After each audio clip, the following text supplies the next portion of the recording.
Welcome to Scrolling to Death. I'm Nikki, and today I am honored to be joined by physician, neuroscientist, author, and entrepreneur, Dr. Carl Marci. So welcome, Dr. Marci. Oh, Nikki, thank you for having me. Yes, of course. I'm excited to dive in. So you are currently serving as the chief psychiatrist and managing director of mental health and neuroscience at OM1. So can you tell us about your role there and what you guys are working on? Sure, yeah. This is one of a number of companies I'm very involved in. And what's exciting about OM1 is we are a health data and technology company that's using AI and data science tools to mine information, health information for insights. So what does that mean? We collect data from a variety of sources. Principal among them is electronic health records. We ingest it, de-identify, so it's totally scrubbed. And then we use data science and AI tools, like I said, to extract clinically relevant information and insights so that we can bring treatments to market that are better and more effective. Amazing. It's always nice to hear about the benefits of AI because there's a lot of scary things around AI, specifically with social media. I talk a lot about that on the podcast. But today, I want to talk about your book called Rewired, Protecting Your Brain in the Digital Age, published in 2022. Is that right? That's correct. Okay. So a few questions came up as I was reading, things that I kind of wanted to double click on and that parents will be especially interested in. So let me tell you sort of what I learned towards the beginning of your book. So you introduce a British anthropologist named Robin Dunbar, and he did some studies in the 80s and 90s, and I found his findings super interesting. So he talked about that social networks only grow so large, and if a social group exceeds the limit, the group can become unstable or fragmented. And this upper limit was for the size of human social groups was about 150 social bonds. And what's interesting today is the way that we've evolved in connecting over social media networks. Our communities have grown from hundreds to thousands and thousands of people. And this large of a group can be hard to meaningfully keep track of or have real relationships with. Many of our friends online aren't our real friends. So my question for you is, and what you talk about in the book, so tell me about the consequences of spending time with an increasing number of virtual friends rather than investing more in our in-person relationships. Yes, it's a great question. And what's important about Robin Dunbar's work, I think, is to tie it back to the brain, right? So as a neuroscientist, I think a lot about the brain. I think we're all more aware of the impact of social media and some of these tools, but to really understand their impact, I believe you need to take a neuroscience lens. And what Robin Dunbar did that I think is really important is that he saw across species that the ratio of the cortex, which is the top curly part of our brain, to the subcortex, which are the more deep, older structures of the brain, that ratio actually predicted the size of the network that each species had. And from there, he started to do other studies. And then he found within humans, there was a particular part of the brain that the size of which correlated with our social network. So you mentioned 150, which is now known as Dunbar's number, which is the number that a number of people we can meaningfully keep track of, like their name and what they do and something about them that is of social relevance. Well, that number 150 is plus or minus 50. And what I mean by that, there's certain people who can actually keep track of 200 people and others who struggle to keep track of even 100. And then within that, there are smaller groups of 50, and he goes down to even 5 people that are intimates, that are the people in our lives that we sort of share our deepest sort of secrets with. But again, the most important part, I think, of the work is this idea that there are areas of the brain that correlate with the size of our network. Okay, so we have that as a premise. Well, point number 2 is, you said virtual friend, right? Well, so, are these really friends? Excuse me. Are these really friends if we are only communicating through screens, that we never have face-to-face meetings with, and that we really don't know much about them? And so the reason that matters is if you sort of go back to where we all began, the beginning at birth, we want to think about the human brain at birth is very unique. The human brain at birth, unlike other mammals, is only 10% developed. So that means 90% of brain development occurs outside of the womb. And do you have kids? Yeah, I have 3. Okay, so as a parent, at an early age, you cannot take your eyes off those kids, right? They're Right. extremely vulnerable. Right. And society says they have to be on the order of 18 years old before they can go off on their own. That's a really long time. So we should not be surprised that we've developed these networks of neurons in our brain that allow us to form these incredibly strong and long social bonds, right? So you recall as a parent, you probably still do this today, holding your children, looking in their eyes, mirroring their reactions. And we do that the way we've done it with our children for on the order of 1 million years of evolution, right? Face to face in a synchronous fashion. Right? Even now, you're nodding your head as I'm talking to you, and you're reacting to what I'm saying. And we're starting to get into a kind of synchrony, right? As we communicate, right? We can now measure that synchrony with physiologic tools, brain waves, and other technologies to show that people literally sync up.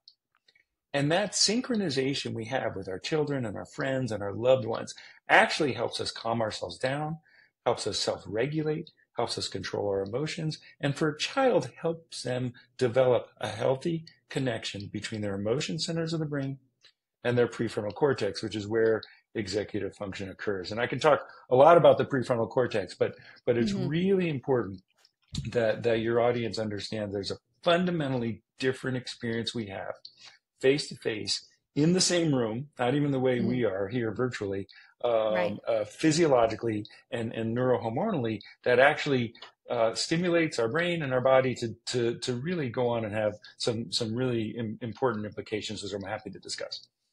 Okay, interesting. So something that came up for me is I've always had a smaller network of in-person friends, always just a couple or a few close friends. Do you see a link between that and me not taking well to social media? I've never been one to connect well with people online and kind of been averse to my social media use. Do you feel like there's a connection there?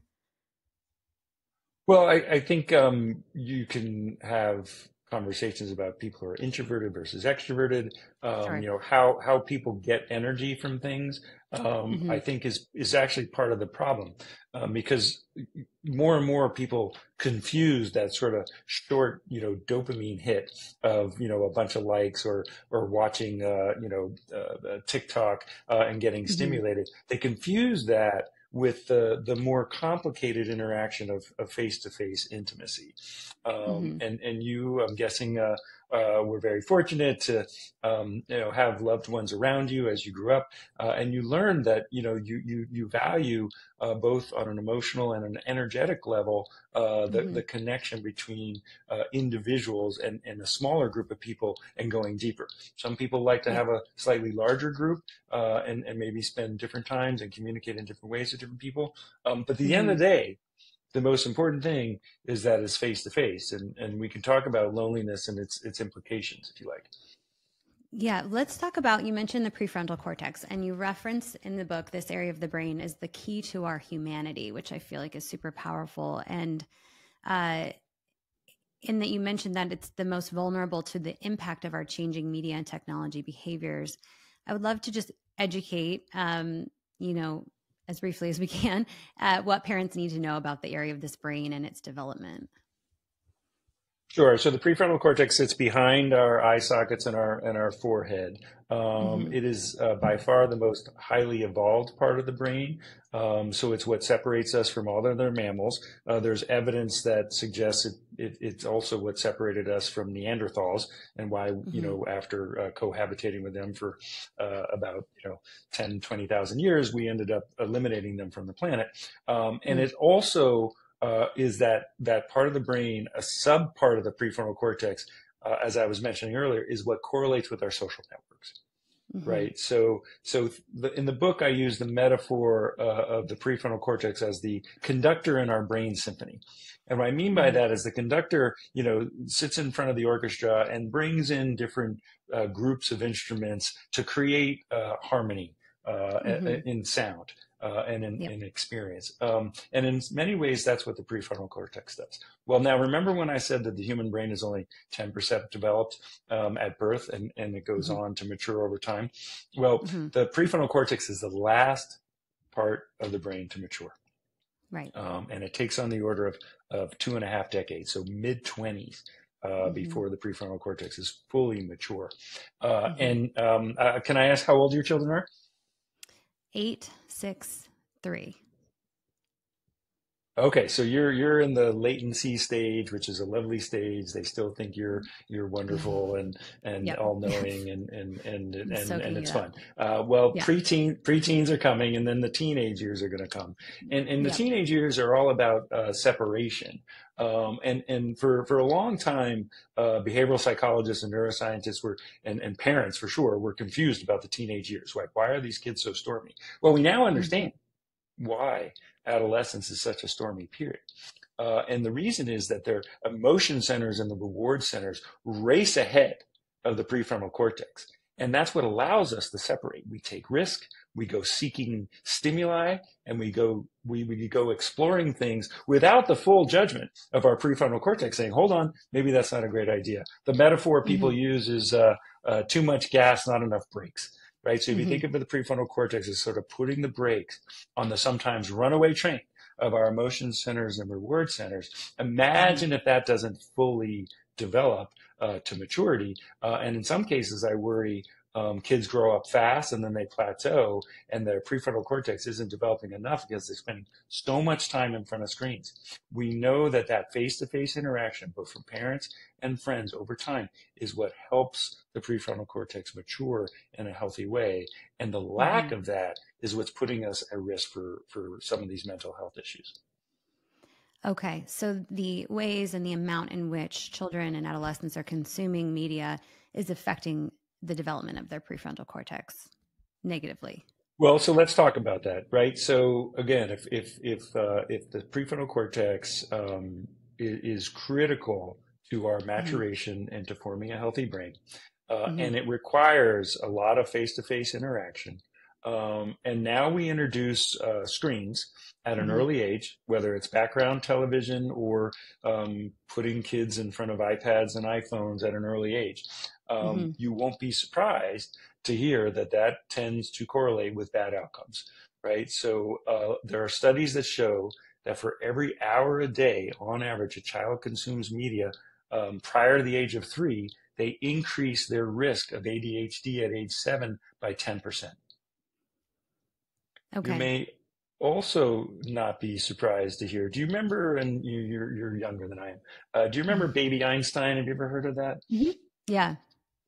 It rings a bell a little bit. Yeah. Yes. So in the 90s, this was a very popular video series, and it was a young mom who had her first little baby, a little girl, and she was disappointed in the resources to nurture her young developing brain. And she had this idea with no research and just an intuition that she could make videos. So she borrowed her husband's video camera. She created these hand puppets and put some music to it. And Baby Einstein was born. And there was a point at which I think 2/3 of households that had children in it had at least one Baby Einstein DVD. Disney bought Baby Einstein for an undisclosed amount and celebrated this award-winning educational video series that young children were watching.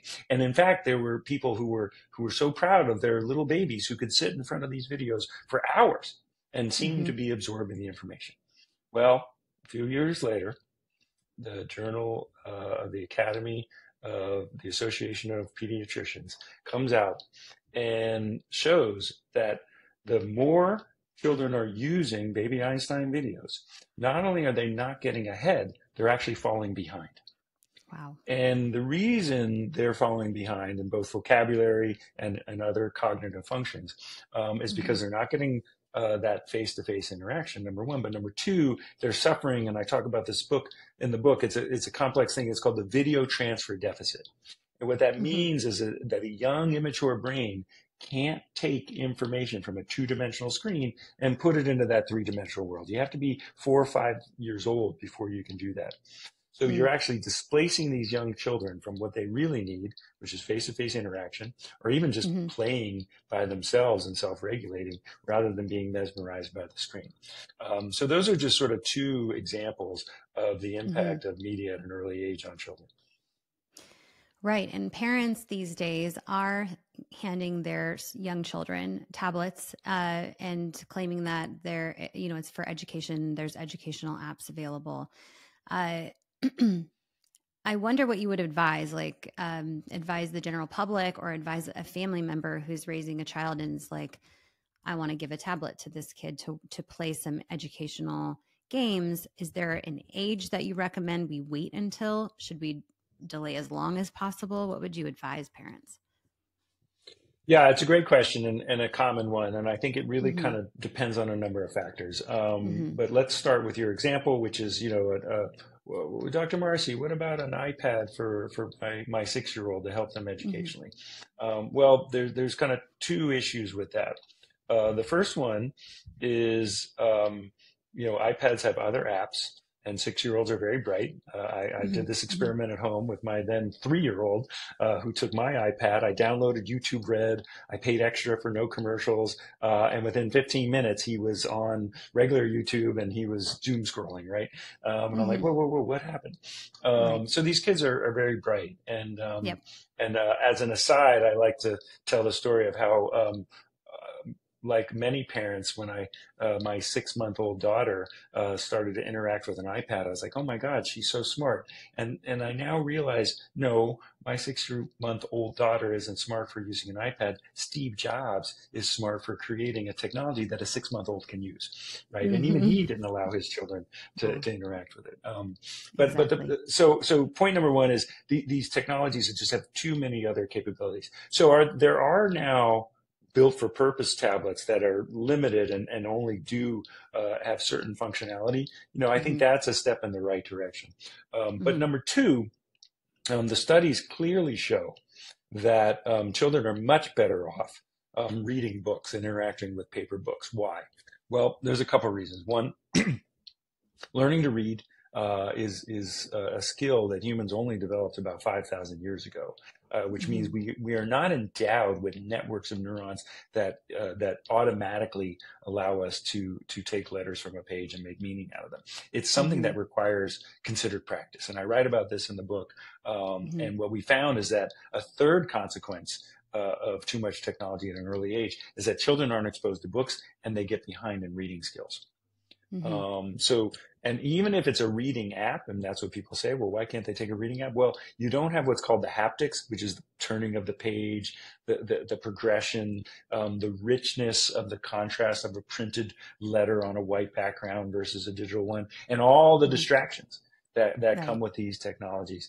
There are studies that show people are much better off with paper. And then thirdly, if you're going to use a technology to interact with your children, whether it's educational or not, the data is very clear. You want to sit with them, right? So even when my children are playing with computers or even consuming media on a large screen, I try to sit with them as much as possible. I want to talk about what they're watching. I want to monitor what they're doing. I want to see their interactions and be present with them. It's a much, much healthier way to do it. Now, I recognize that doesn't give parents the break they're looking for, and I'm sensitive to that. But really, to the extent that we can engage these technologies with our children, we can teach them along the way, and they're at far less risk for falling into some of the traps that are online.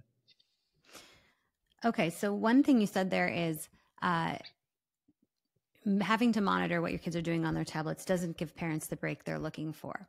I'd like to dig into what I try to do in my household, because we don't have tablets and the television is out of reach.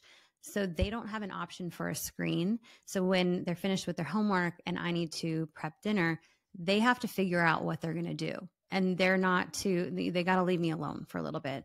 So that they might be bored. They might get creative. They may run around the backyard, depending on the weather. So how important is it important to just allow children to be bored and not have to create the activity for them or set the screen in front of them? Well, first of all, good for you, gold star. Thanks. Because I no, seriously, it's not easy, as you know. Yeah, no. But kids are adaptive, and they are very good at being creative. And I love when my children say, "Daddy, I'm bored." I say, "Good, fantastic. Hmm. Work with that. Hmm. Explore that, right? Deal with it, because life isn't always stimulating." And Right. that's one of the biggest consequences, by the way, of too much media consumption, right? You learn that stimulation is just an arm's reach away. So you don't learn to Hmm. self-soothe, and you don't learn to sort of manage yourself. Hmm. And so you're doing your children a real service. I think boredom is tremendously important, because it stimulates creativity. Kids are forced to kind of come up with some things on their own. It also Hmm. allows them to do introspection. How am I feeling? Is there Hmm. something I can do to make myself feel differently? I mean, there's a Hmm. lot of wisdom in exploring those things. At the end of the day, what you're allowing your children to do is actually mature their prefrontal cortex and have it talk to their emotion centers in a healthy way, rather Hmm. than the other way around. Right. And if you'll indulge me, and if your audience will indulge me in a little bit of neuroscience, right? So Hmm. neuroscientists talk about the difference between top down processing and bottom up processing. And what do I mean by that? Well, top down processing is when I sort of think about something and I have a reaction and I'm anxious. I'm like, well, do I really need to be anxious about talking to Nikki? She seems like such a nice person. I've done lots Hmm. of interviews before. I'm sure I'll be fine. Right? Right. That's top down processing. Bottom up processing is, a kid watching, TikTok. Ooh, right? That's exciting. What's next? Da, da, da, da. And you're Hmm. allowing your emotion centers and reward centers to essentially drive the bus, right? Hmm. So what you're actually helping your children do by forcing them to be creative and manage their emotions is to find a balance between top down processing and bottom up processing. They're Hmm. learning to self regulate rather than use media as a mood regulator. They're learning how to use their brain as a mood regulator. And it's far more healthy in terms of development. And they will be at far less risk for anxiety and depression and substance abuse down the road. Hmm. Okay. And it brings up for me too, a lot of people are spending a lot of time in their cars with their kids, and a lot of cars now Mm. have TVs in the back. My van has TVs in the back of the two front seats. And we only use them if we're on a 2, 3, 4 hour car ride. But we were in the car the other day, driving an hour and a half, and I had music on low, but no TV's up. And I told my husband, the kids have been just quietly looking around for like 45 minutes. Like, and it makes me so happy to see they're just in their thoughts, looking at things, Yeah. thinking. And it's so rare that I get to do that. And I actually enjoy that time when I can just let my mind wander. I love that, and I'm sure you've had some difficult moments when you're just like, oh, I'll just put them in front of in front of the Yeah, screens, and I sure. certainly have. And Yeah. I don't actually say no video time, and I think Hmm. travel is a great example, right? My kids on an airplane are a disaster. They're gonna Yeah, have sure. they're gonna have a screen, Yeah. and it's gonna make everybody a lot happier. But Yeah. I'm gonna watch what they're watching. I'm gonna monitor that content. I'm not going to give them full access to the internet, Hmm. which is a whole different ball game. So yes, I think that's terrific. There's studies, and I cite some of these in the book, Hmm. where young people today, teenagers, college kids, if you give them a choice between sitting still with no technology and no stimuli for Hmm. 15 minutes, or giving themselves an electric shock, right?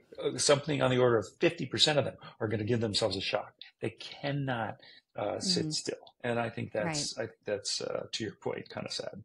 Yeah. What do you think about using tablets in educational settings? So at my kids' school in kindergarten, they're given their own iPad in class, and they use it throughout the day with different educational lessons. Is there any research around that? How that's affecting kids? I feel like they're giving them earlier than ever, these tablets in school. Yeah, it's a great question. I think it's an area that's under researched. I think there's more work that needs to be done. You Okay. can imagine big companies like Google and Apple and Microsoft are competing to get into classrooms as a new marketplace to sell their technologies and literally giving it away so that kids get hooked on these things. So we have to be very careful about some of the incentives behind these programs to put technology in the classroom. That said, we have to be mindful that we live in a world where, technology is a part of our productivity and are part of our daily lives. So I tell parents, like, look, you have to talk to your teachers and work with your school and see how they're using technology, because you can imagine there are very good uses of technology in the classroom and not so good ones. So I love when I hear stories of kids taking lessons on how to code. Right. So learning how to put the building blocks together for software and create their own tools. Right. One, it's a creative exercise. Two, there's a lot of logic involved. Three, they get to see that these that there is no Wizard of Oz behind the screen. That humans actually build these technologies and some thought goes behind them. And three, it takes a lot of effort to design things that are highly engaging. But that there are large companies using the same science I describe in my book to get people hooked on screens. Their entire business model is designed to keep us engaged with these technologies. Exactly. Okay, so we've been talking about one screen, but let's talk about the phenomenon of a second screen, which you talk about in your book, referring to simultaneously using a second screen while watching a first screen. So typically, I find myself doing it. I'm watching a movie with the kids and I'm not that interested in the movies. So I'm also on my phone, but I'm sort of doing both.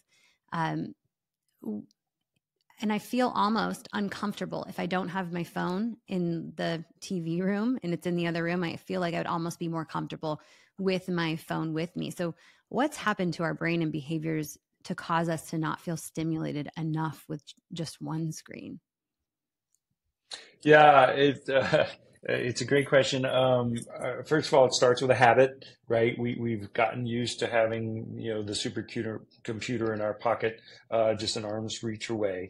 And at the end of the day, we've all changed our habits and behaviors around these devices, and we've all become dependent on them to some degree. Like even my phone broke the other day, and I was without it, and it took a few hours for me to kind of calm down. Like the world's not going to end. Yes, there were real consequences to me not having it. Right, missed calls for work. I have patient responsibilities. We're highly dependent on these devices, which is why we feel anxious when we don't have them.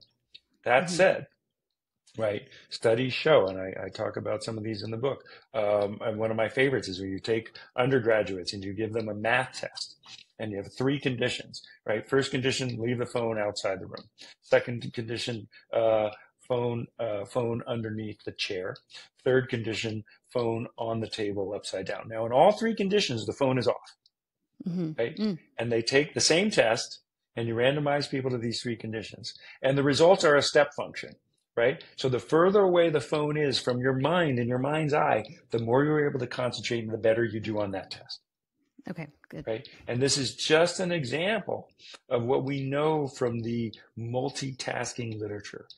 Study after study after study after study after study has definitively proven the brain is not good at doing two things at once.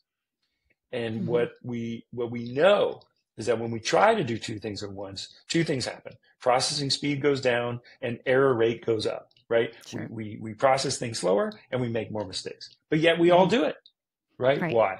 Well, because, this is one of the brain tricks, right? Our brain can be tricked. And that's because when we're doing more than one thing, it's very stimulating.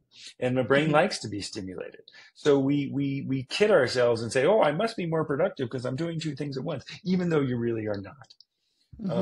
And so one of the real challenges for media multitasking, and media multitasking might be two screens, like you're watching TV, you got your phone, or it might be like, looking at your phone while you're talking to your kid, right? You're multitasking. You're trying to communicate to your child, but you're actually reading a text or an email, right? Same challenge. And Yeah. now, beyond the scope of this discussion, there are different cognitive loads, and some tasks are harder than others, and we can talk about that. But the problem is, we develop these habits in one environment, we transform them into another. And this is where, when I talk about in the book that tragically, in 2016 was the first year in 40 years that death per mile driving went up. And there's no question that smartphone use in cars is contributing to some really scary outcomes. And it's because, we're sitting there, we're bored driving, and then we get a little text ring or app ping, and the habit of picking up is just too strong, and that can lead to, in that case, deadly consequences. Right. So as hard as it is, my first recommendation in the book, and there's 10 of them at the end, is to embrace monotasking if you really want to get some work done. I love monotasking. I love that term. And think about how your kids are watching you too. I think that, it might be uncomfortable for you to have your phone in another room, but you're showing your kids how they're going to one day act with their technologies, and this is an important lesson. And I assume that's right. Similar they mirror us. Sorry, I didn't mean to talk over you, but they mirror us. They mirror us for better and for worse, right? Yeah. They're looking to caregivers as role models, and so they're gonna copy our bad habits as well as our good habits.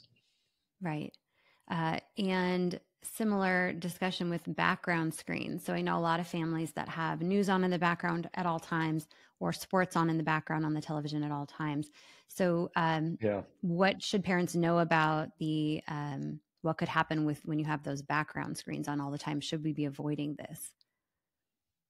Yeah, I was surprised to see that there's actually a literature on this, and you take young children and you give them toys in a lab, and you monitor how they interact with that toy, and then you take the same kids and you randomize them in a controlled way with a thoughtful experimental design. And in one condition, there's a TV on in the background. I think the study I quote in the book was playing Jeopardy, right? So not child oriented, but just merely having a TV on with adult content. The kids are looking at it, they're orienting to it, and it's pulling them away from the time they're spending with that toy. Okay, so that's interesting. Other studies then go on to show that there's a correlation between having background television on and the development of language and other cognitive skills.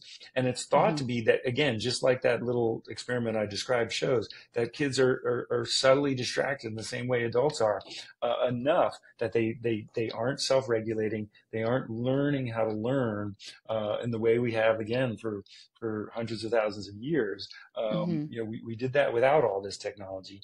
And it's really displacing and getting in the way and distracting young brains from developing the way they should. And you may have it on in the background and think that your kids, they're still playing. They're not really looking at it, but is there still an effect that you have a 2-year-old playing on the floor, but the TV's on in the background? Is it affecting their development in their solo play as well? Absolutely. And that's what that study showed. These kids were alone in the lab, and it was absolutely altering their play. The other thing that they showed is that parents, even though it's on in the background, they're interacting with their child less. So just having it on the background, right? You're going to look at it every now and then. You're going to follow it a bit, and you don't pay attention to your child in the way you should. And look, I'm not saying that these are bad parents. Everybody's doing the best they can in the world we're in, but we just have to be mindful that these technologies are incredibly disruptive to what we used to call normal child development. Well, this research isn't available to everybody, and to all. And parents are going with their gut. And this is the first generation that we're raising kids with phones, and so we're just making the best decision we can. And my goal here is to bring experts like you in, bring the research out to show parents here, this is how it's affecting your kid, and then now just make a more informed decision, whatever that may be, whatever works for your family. And I want to touch on. Can I tell you? Yeah. Yes. Yeah. Sorry. Excuse me. No, I just want to tell you a little story in that regard. So Yeah. about 10 years ago, as I was researching the book, I was giving Hmm. a talk on, some early ideas. Hmm. And this idea of media as a mood regulator. And I was, talking about some of the findings that ultimately went into the book. And this is an Hmm. audience of college sophomores. And they were very engaged. They asked a lot of thoughtful questions, and I said to them at the end during the Q&A, I said, how many of you, based on this conversation in this lecture, or even just in your own experience, would raise your hand and say that you have an unhealthy relationship with technology? And almost all of them raised their hand. And I was Hmm. like, wow, like you guys are really self-aware. And I said, well, tell me about that. Like, what do you think? And this young woman said, Dr. Marci, nobody told us. What do you mean? Nobody told us this could be dangerous. This is Right. 10 years ago. Hmm. In the book, as you know, I talk about the Model T rolling off the assembly line in Hmm. Detroit. And Detroit became, in 1908, a test bed for another new technology, what we call the automobile. Hmm. And it had very high rates of adoption, and it was really the first city to have a significant portion of the population own an automobile. Hmm. And the first 10 years were a disaster, right? There were no rules of the road. Cars were running into kids. They were running into adults. They were running into animals. People were dying. It was complete chaos. It took 10 years before the first stop sign was actually put in place. It was another 3 years before the patent for the stoplight was actually submitted. So these things take Hmm. time. But now the iPhone was released in 2007. So we're a good 15, 16 years into this. We should be doing better, and that's why, believe it or not, shows like yours are so important to create rules for the road and stop signs on Hmm. the information superhighway. Right. Because in this learning phase, we're sacrificing our children and handing them these technologies that are harming them. And the We're big certainly tech putting them companies, at risk. okay, yes.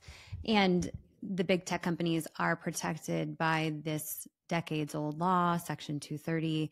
And Yes, you've done your homework. Yes. yeah, and there's a lack of transparency into what studies they're doing internally, which there are a lot of studies internally that are being released as the big tech companies are getting sued, and there's discovery, and we're finding out more and more about what they knew about how harmful their platforms can be for teenagers and adolescents, especially, who are their Yeah, prime and targets.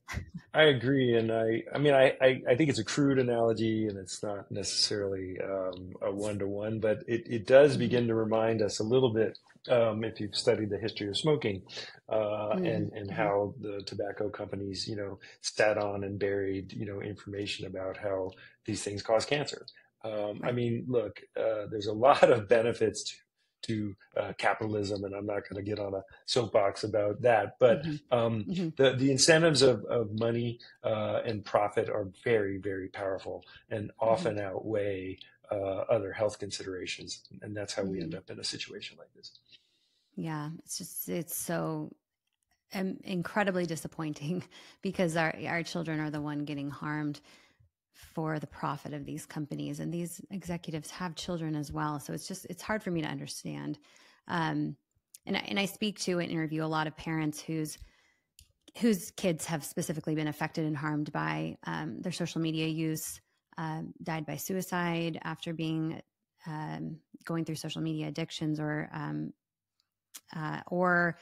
buying a laced pill on Snapchat and dying, And so Or eating um, disorders or eating depression, disorders. Yep. anxiety, all of it. Yeah. Yes. Hmm. So let's talk about depression for a second. So um, so we know that the rates of depression and suicide ideation, suicide in younger people are rising. Um, why do you think that is? And does it have a lot to do with their use of technology? Yeah. So I think that causation is hard, right? So to Yeah. say that Okay. there's a one-to-one correlation between the rates of adoption of smartphone technology, social media, and anxiety and depression in young people, we have to be careful. That said, the relationship is very strong. And while there have been a number of studies that look directly at the use of social media and different things like well-being, depressed mood, anxiety, the effects are actually a bit mixed. So it's hard to say for sure that there's a direct causal relationship. But I will say this. And people don't point this out.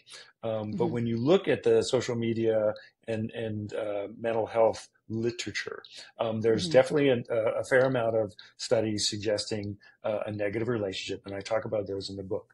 But not a single study shows that heavy use of social media correlates with an increase in well-being or an increase in happiness, right?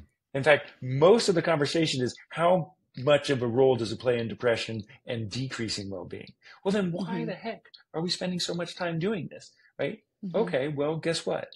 It starts to get into a conversation about reward centers, the dopamine hit, the habitual nature of things, and an unhealthy relationship with the technology. I go out of my way to be very careful about the distinction between habits and addiction in the book. Right. Because, we've all formed new habits around technology, but to say that everyone's addicted, says everything and nothing at all. Right. So we have to be very careful about that. And there's no doubt that there are people who are severely addicted, and there's whole centers of gaming addiction and internet addiction and online shopping addiction that are emerging.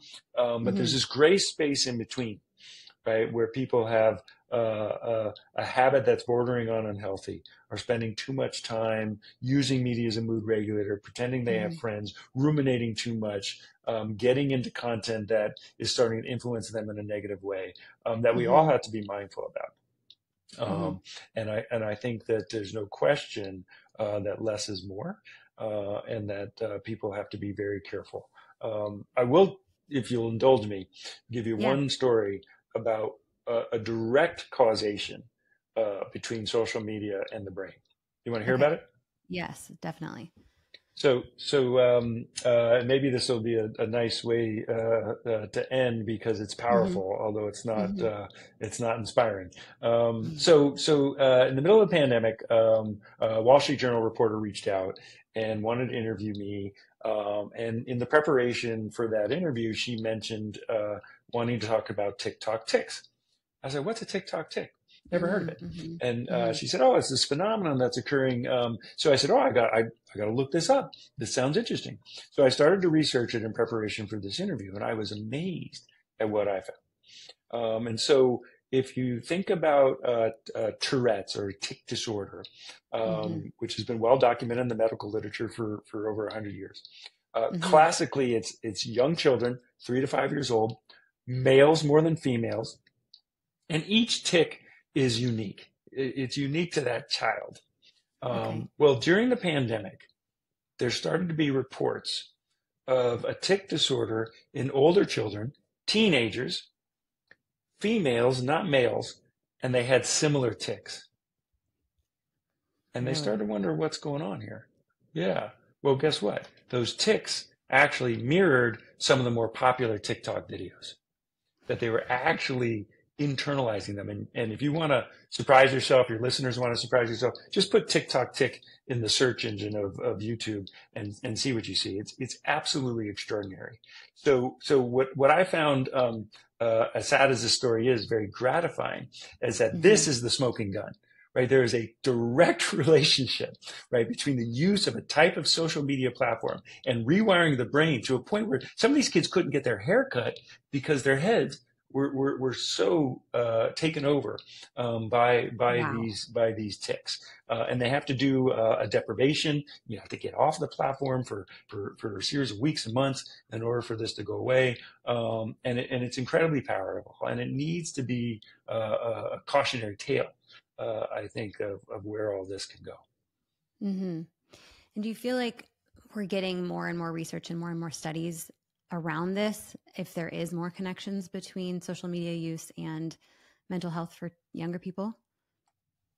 Yeah, so let's talk about the good news, right? So the good Yeah. news is shows like yours, books like mine. We like to think that we're contributing. There is now groups. I'm an advisor to the Digital Wellness Institute. So this is a group Okay. that's actually training people to go into schools and into corporations and educate whole populations about everything we're talking about. And they're doing Amazing. such a terrific job with the science.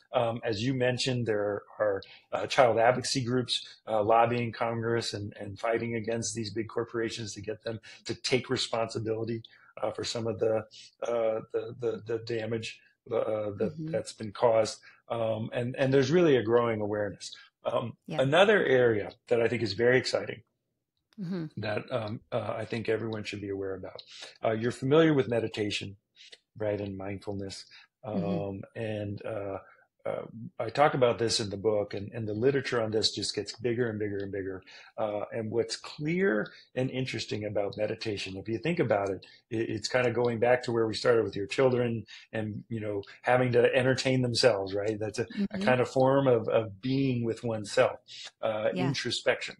We now know that meditation rewires the brain in a healthy way. Mm. And there are people talking about bringing meditation into the classroom. Yeah. And I personally think, in addition to physical education, there should be some mental health education. And part of that needs to be teaching every child in this country to have an expectation that they will learn how to meditate for 5 minutes a day. And I Mm-hmm. believe we could stem the tide in the increasing mental health with this incredibly simple but powerful intervention. Right. That's an incredible thought. And I'm sure there's teachers listening. I'm sure there's parents listening parents go talk to the teachers. There's no negative consequence to spending 5 minutes and sitting down those first graders and having them do a little meditation. That's incredible. It's about the most important thing I think anyone can do in this digital age. Amazing. Anything else you want to touch on? Any other ways in which families can protect their children's brain in the digital age? Anything else that we didn't highlight that's important to share? Yeah, I guess the other thing and question I get, and it was implied in one of your earlier questions, is, well, what's the right age to give my kid, one of these, right? Mm-hmm. And there's no perfect answer, but I think there's a growing consensus around 14. And Mm-hmm. that comes from a variety of sources, some common sense. But what I tell parents, and I would tell your audience, is, we don't let children drive an automobile until they're 16 years of age. They have Mm-hmm. to pass a cognitive exam, right? They got to know the rules of the road. They have to pass a Mm-hmm. behavioral exam. They have to drive competently. And even then, they have a chaperone in most states for a number of months. And the insurance companies don't lower your premiums until they're in their mid-20s and their brain is fully mature, Mm-hmm. right? Right. Why in the world are we giving children a supercomputer in their pocket connected to the entire internet without any education and without any training? Right. So the other thing I advocate for is we need digital etiquette and we need some competencies Mm-hmm. before we give kids these powerful tools. So I'm a big fan of people giving smartwatches to their kids to start, dumb Mm-hmm. phones, feature phones, Yes. text-only phones. That way, the argument I get is like, well, they have to be able to contact me. Great, give them a dumb phone, right? Right. Okay. They don't need a $500 computer that is more sophisticated by Mm-hmm. far than the Right. computers that put man on the moon in 1969. I mean, these things are super powerful devices. It's insane. So we have to be really, really careful, for sure. Okay. Thank you for that. And there are several companies coming up now they call them kid safe phones that are more dumb phones. So TrueMe, Bark, and Pinwheel, a few others that allow parents to decide what they want their kids to access. So whether that's just text messaging and you get to approve their contacts, or whether that's a weather app or a navigation app, things like that. So I recommend parents start with a phone like that, start dripping in different apps and things for them to try before. Please don't jump straight to an iPhone. iPhones don't have great parental controls. iPhones, the kids are smarter than us. They find their way around everything. No, I agree 100%. And I think this is a nice way to end, right? And the way I ended the book, because I was getting depressed writing the book. So I wanted to, I ended, as you know, there are 10 recommendations in the book beyond some of what we talked about, which I recommend for everyone. But also, I end with a section on hope and reasons for hope. And you just gave a great example, right? Technology has to be part of the solution, right? So we need companies to develop better parental controls that are easier to implement. We need devices that are age appropriate, developmentally appropriate. We need digital etiquette. We need conversations like this. So I celebrate you and everything you do for your audience. And we need more people just really sort of working together, again, to make it a common expectation that we will educate our children about all the wonderful virtues that technology has to offer, but also some of the risks and some of the downsides. Amazing. Yes, I agree. Dr. Marci, thank you so much for being with us. Your work is so important. And on behalf of parents, we're grateful that we have experts in the field studying our kids, studying society, studying technology so that we can make more informed decisions and better support our kids' development. So thank you again for being here. My pleasure. And to the listeners, thank you guys for being here as well. If you have any questions for me or Dr. Marci, please reach out. And Dr. Marci, let's stay in touch.